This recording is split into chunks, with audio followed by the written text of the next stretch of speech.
The very first regret I have is that I didn't know about it earlier and go bigger.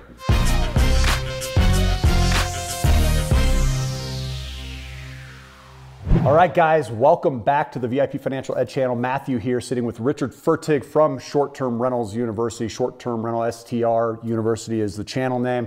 Make sure you check out his YouTube channel.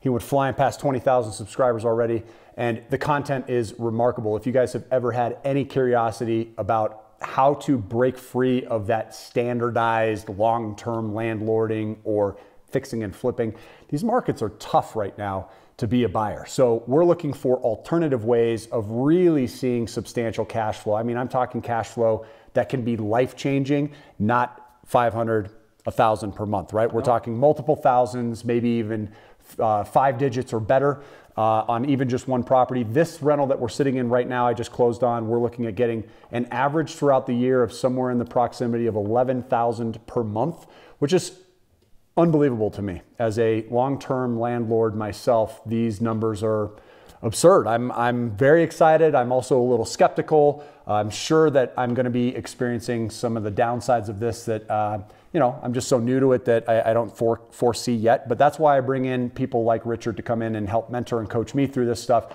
You guys got to be building your teams. You've got to have great people surrounding you to help you not screw everything up. So that's what we're here talking about today, is what Richard wishes he knew when he was first getting started with short-term rentals. And so why don't we just let you dive in? What is it that you wish you could go back and tell your younger self about this industry? Playing off what you just said, the very first regret I have is that I didn't know about it earlier and go bigger. I didn't really believe, I was dubious, I was skeptical, it can't possibly be, it's gonna be a ton of work, a ton of energy, blah, blah, blah. Yeah. And fast forward 5 years, now I know, and I'm on the verge of building a custom 100-unit development just for Airbnb. So had I known what I know today, I might have started that much earlier. I might have even brought in investors and really just grabbed it, because it's unbelievable opportunity. We're still in the early stages, so you haven't missed much, but if you're interested, you want to get started. Okay, so what would be the number one item that you wish you knew? It was just simply going back and knowing that you could go bigger earlier. Just how transformative and disruptive this opportunity set was, right? Was what you're doing now, though, even really a thing 5 years ago? Airbnb? No, not Airbnb, but going with these the larger developments and really looking at trying to put together, because it's kind of a hotel conversion, isn't it? Well, I mean, it's a boutique hotel if you think about it that way, but I think what I mean is just the trend of how disruptive short-term rentals would be. Okay. And if you think about it, we know it's disruptive because there's now cities that are regulating it and so on. They wouldn't be doing it if it was just a blip, right? It's just so interesting and so financially lucrative that it's disrupting the space. I kind of thought of it as like an additional complementary thing. And in fact, it's way bigger than ever I imagined, and it's still in the early stages. It's going to continue to grow. I wish I knew that. I would be far wealthier today than I am currently. What would be the second biggest thing you wish you knew 5 years ago when you first started out with STR? So I would say that this is true, and I've learned in the last 5 years that this is true across life, but specifically to short-term rentals, really understanding your why. So in your particular case, you bought this as a lifestyle asset, you want to use it, it's going to offset the cost. That's a really strong and powerful why, because you have a deep connection with this location and this home, and your fiance and yourself are going to come here and enjoy it. So if something happens, you know, somebody doesn't treat it quite right, you have enough of a deep bench and commitment to it that you'll overcome and you'll persevere. I've made mistakes personally. I've invested in a Brooklyn property, 8-family, purely on the numbers. I didn't have any attachment to the area. It was just a pure financial thing. And when there was problems, roof leaks and boiler issues and this and that and the other, now I wasn't making 3X long-term rental in that place. So maybe if I was making 3X, I'd overcome. But really understanding why you're buying the place, like don't do any real estate investing that's a long-term investment strategy for a short-term why. You can always sell, you can always go long-term, you can do whatever, there's a lot of things you can do, but really understand what you're buying it for, who you're going to attract, understand the purpose of the mission, because you're much more likely to succeed. And lifestyle assets has really been a big reason for you too. Personally, you know, I started buying my first one in Crested Butte, Colorado, because I'm a big skier. And that went to, I want a place down south. I started creating this portfolio of geographically diversified lifestyle assets. Everywhere you love. Yeah, everywhere I love. I started to buy property, build equity, huge equity, because I use 15-year amortizing loans, and other people were paying for it. And so I'm getting real like passive wealth generation. Not to mistake it and say it's passive activity. It's not. Of course. But when I'm paying a 15-year mortgage off and I do this for 15 years and I own the thing outright. And it's appreciating on top of it. It's great equity play. I mean, it's unbelievable. Yeah. So really understanding your why, and there's plenty of other whys. Some people love to do it because they love hosting. They like having international people come and meeting people. Other people love to do it because it's purely financial and this is their business. So there's a lot of different reasons why people do it. In fact, we have a video that we're about to film. We posted on our Facebook group, and we got something like hundreds of comments about why people do it. So it doesn't matter why you do it. It's personal, but you got to know what that is. Okay, that's great. So know your reasons why. What would be the third? The third thing is dynamic pricing. We touched on it a little bit in an earlier video. If people didn't watch it, maybe you can go back and watch that.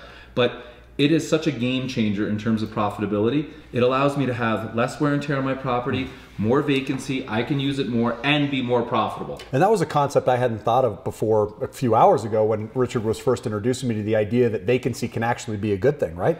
You know what? I would never run a property at 100% occupancy. So explain why. I mean, that seemed so foreign when you first said it, and then as you described, I'm thinking, yeah, that actually makes tons of sense. Look, if you're running at 100% occupancy, that means you're charging too little. You're leaving money on the table. The only way to know what your proper clearing price is to keep bumping it, bumping it, bumping it. And when you get to 80% occupancy, I still think you're too high. When you're at 75%, now you're sort of right. It's so profitable, by the way, that I don't mind when it's vacant. And I also don't mind when it's, you know, off season or shoulder season and I'm getting less. Because when it's peak season, I'm milking it for every cent that it's worth, and that can carry me through whole months or periods where it's not as profitable. Right. And you have less foot traffic during the times that people aren't there. Right. So you're making the same amount of money as you would if you were 100%. You're making more. Almost by definition, you're making more. With less wear and tear, more access for it yourself. And look, when you're running a short-term rental property as a business, you want to maintain it and keep it up. So if it's on 100% occupancy, when's the plumber coming in? When's the painter coming in? When's the furniture delivery? So by building in proper pricing strategies, you have periods. Come deliver it next Tuesday, the place is vacant. You don't disturb anybody. How do you manage these? So I manage them virtually. I have all my properties remote places, and I've built a team in-house, and we've automated every single thing we do. So for me personally, I couldn't tell you which property is vacant, which property is occupied, how much I'm getting. I just get KPI weekly reports. I just keep my eye on the big picture, which is the profitability, and everything else my team handles. How many properties does an investor realistically need short-term rentals before they could internalize management like that?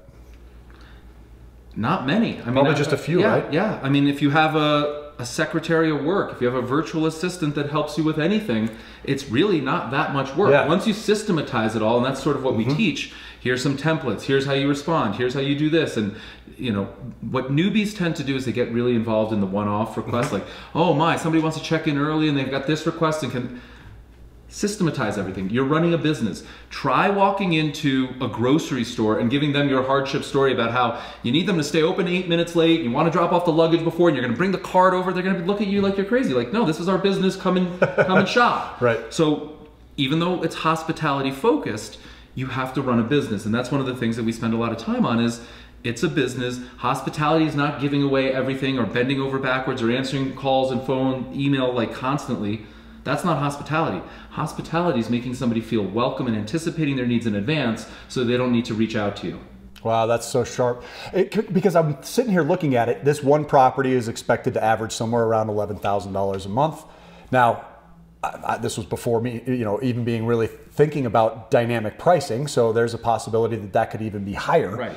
I've been exploring the management options here in the area, and we're looking at somewhere around 20% across the board. I can't find anything less than that.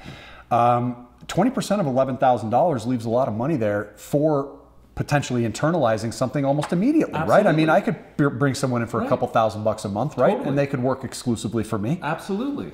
And there's other services that will charge less, like 10%, but they don't really do the full suite.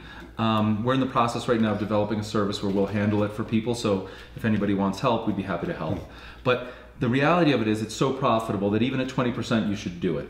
If you can do it yourself, then you make more money. I have absolutely no interest in managing these properties myself. And I doubt most people here on the channel are interested in becoming managers. But it's really not that challenging. It's not? No, it's really not that challenging. Once you go through the learning curve, and you're going to have to do it, whether you have a property manager or not. Right. So you're already learning. Then you just create a system and a process that automates the whole thing. I mean, we have everything syncing behind the scenes. I have one person that responds to all of my different calendar requests. And I have a very simple rule. If you're training somebody, it's a very simple rule. I'll answer any one of his questions one time. And then it just goes in a Google Doc, and he refers to that Google Doc, and he can only present to me unique questions. I love that. Okay, so what was the fourth? The fourth is really fear-based when I got into the space.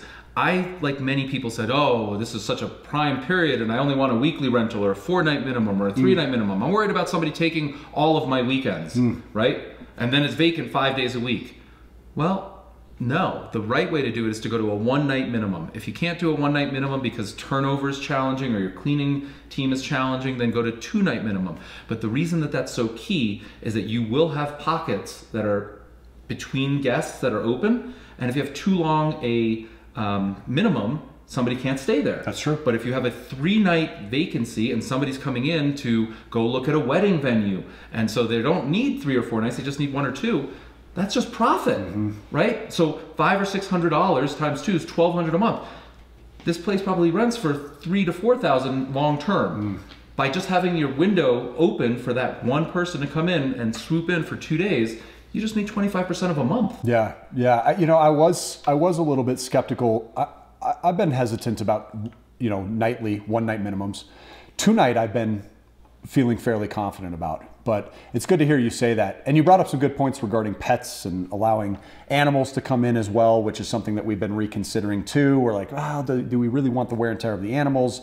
Certainly more risk involved with having pets there. But you brought up some great points to that too. Look, the pet thing, I think, is a video that we're about to film, which is basically like, you want a guaranteed way to increase your revenue. If you accept pets, you're gonna book much more than everyone else because people travel with pets. I've got 2 of my dogs here, so right now you're being pet friendly. But I just wanna close the loop on one thought, which is the fear of somebody picking off your most desirable season and weekends only. Like, I only will get booked in the summer for Friday and Saturday nights. With dynamic pricing, you're getting paid those Friday and Saturday nights no matter what. So if that's what somebody wants, fine. And then it'll dynamically adjust the other 5 nights so it's attractive. So somebody's like, well, I wanted to go on the weekend, but instead I'll come Monday through Friday because I'm getting a discount. And so trust the system, it works. If you trust the system and it doesn't work, then modify it, but don't default to fear. Default to trusting the system, modify from there. Exactly. So what's the 5th? The 5th thing I wish I knew is the importance of the reviews.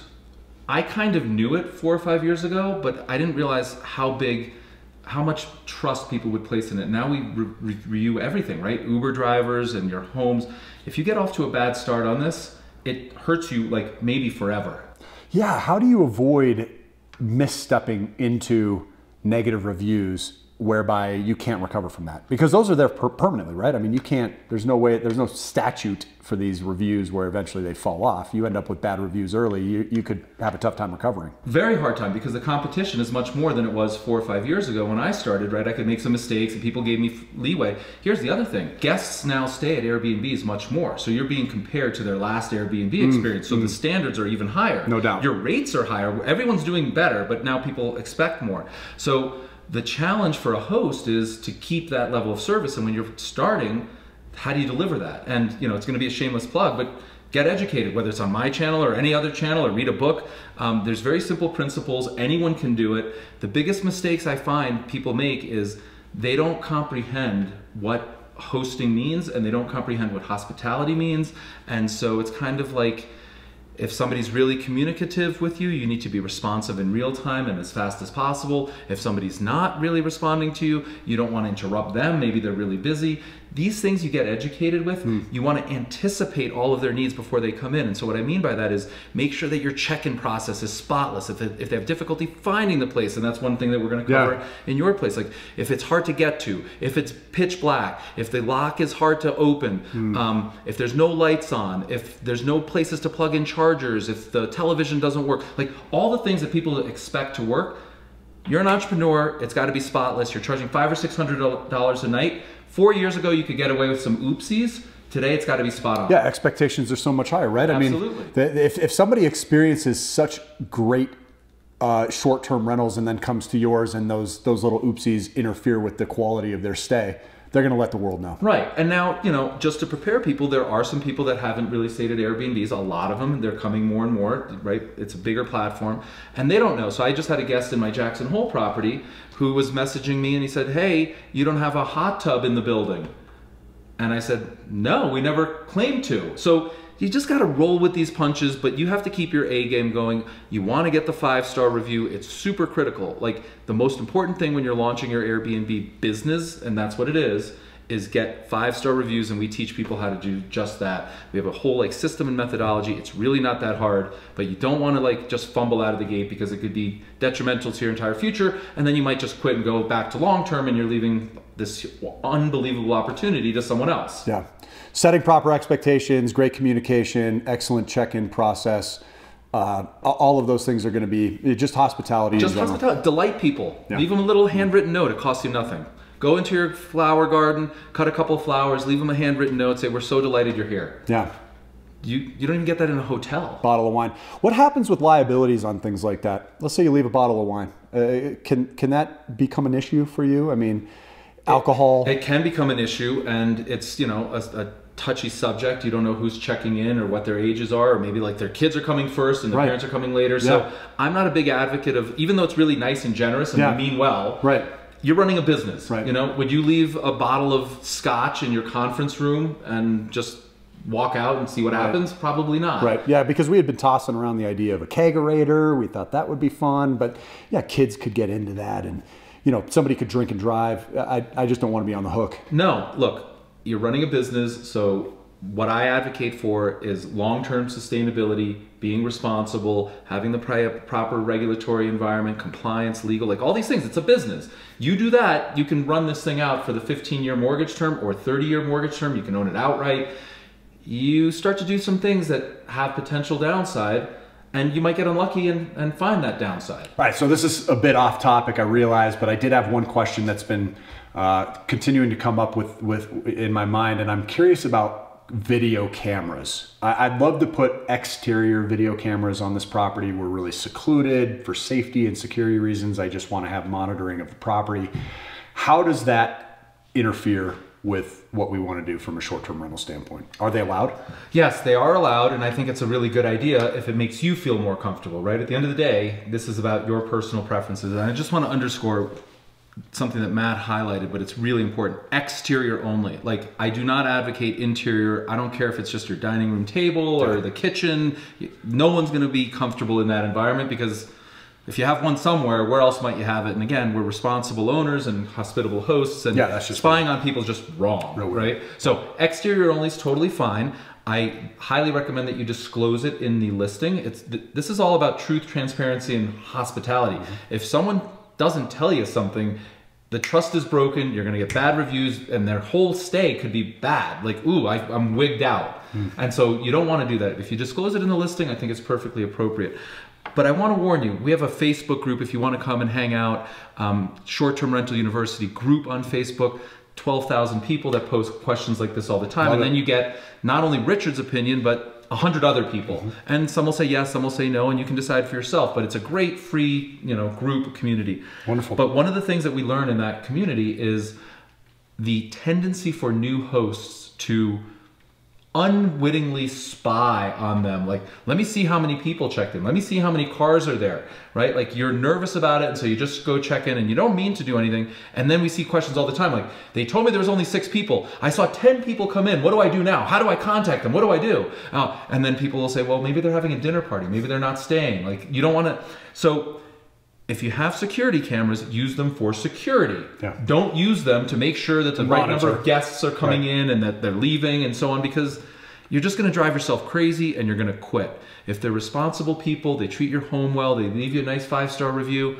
Do I really care if I have 6 people versus 8? I could have, and I charge more per night per guest after a certain number, which is a great way to monetize the strategy, make even more money. But I'm not going to interfere with somebody's vacation and their quiet enjoyment and their peace and privacy to tell them they owe me $50. Okay, now let's say you have a hot tub, glass ends up at the bottom of the hot tub, right? Are you going back in and checking footage? After the fact, yeah. sure. So if there's an issue, absolutely. That's even why if it's not a security issue, right? It's just simply an upkeep or condition of the property issue. You're going to use the footage. Absolutely. Now, to be completely transparent, in my 5 years of hosting, at some point I had about 8 different properties. I have never.